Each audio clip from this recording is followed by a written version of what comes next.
this border, okay, because we're going to talk about that later. But if it has a border around the sign up form, just here, just the sign up form, okay, this one's going to be a black border, your background color, and the font color. Now what I did here was I matched the background color to this border I have here. Alright, I matched it, and my font color I changed it to black. Right. So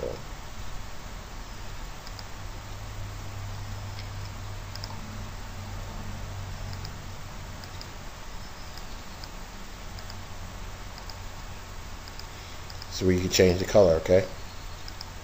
So here you can change all your colors to a different color if you want, for your font or whatever. So cancel. And if you actually know the codes, you can just type it in here.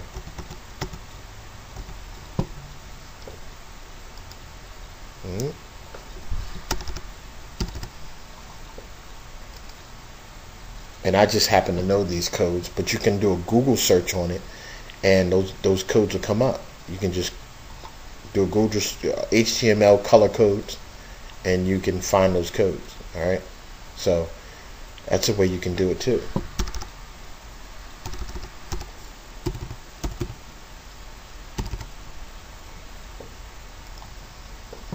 If you look here, just looking at mine, this is what I did. I have the background color.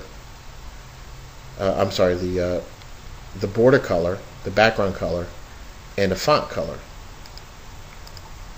Border color, background color is the same, and the font color. All right.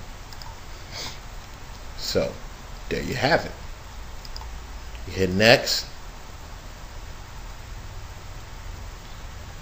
Once you go to next, it's going to ask you to name it. Like I said, I like to keep everything consistent. Your list. And you attach it to whatever list you want to go to. There's your list right there. Bam. So this is the list that this sign up form will be associated with. Your list. And you got your email. And it's a required field. Your first name, check it, because you want that to show up. It's a required field. And you can even change this information here to be something else. You can make it name. Phone number, check that off. Phone, optional.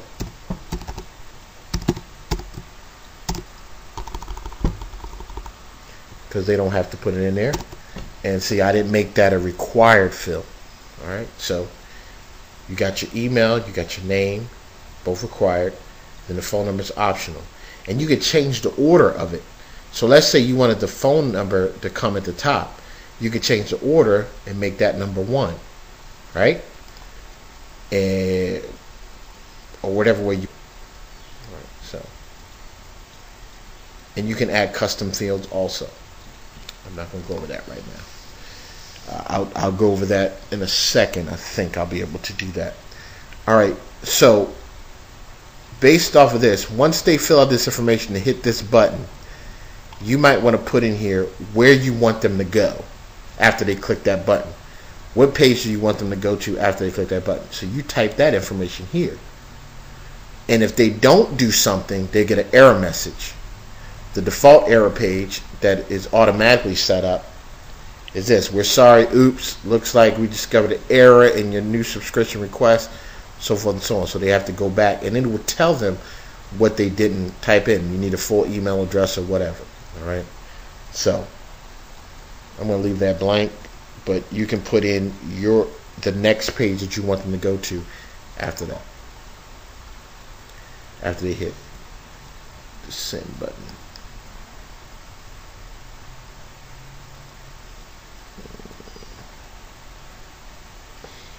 Okay, we're loading a little slow here.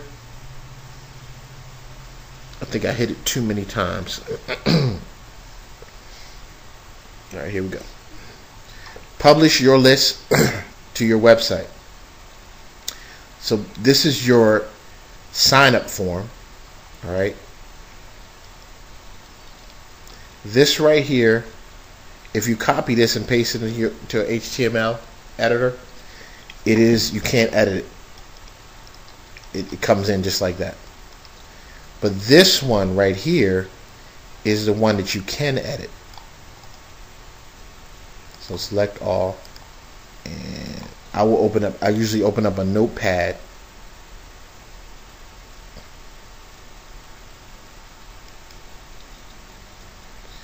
So that when I'm ready to do this, I copy it and I paste it here. And if you set your code up and everything right, everything is there. You know, your sign up form and so forth and so on, where it goes after. This is all HTML coding. You don't need to know HTML coding. One of the things I do change automatically is this down here, because this right here, well, let me show you. If you preview your form, this is what your form will look like. See the color and everything like that. And this right here, submit, you can change this submit button. You can change it, put your own verbiage in here. But this right here, email you can trust, I don't need that. So that's what I usually change.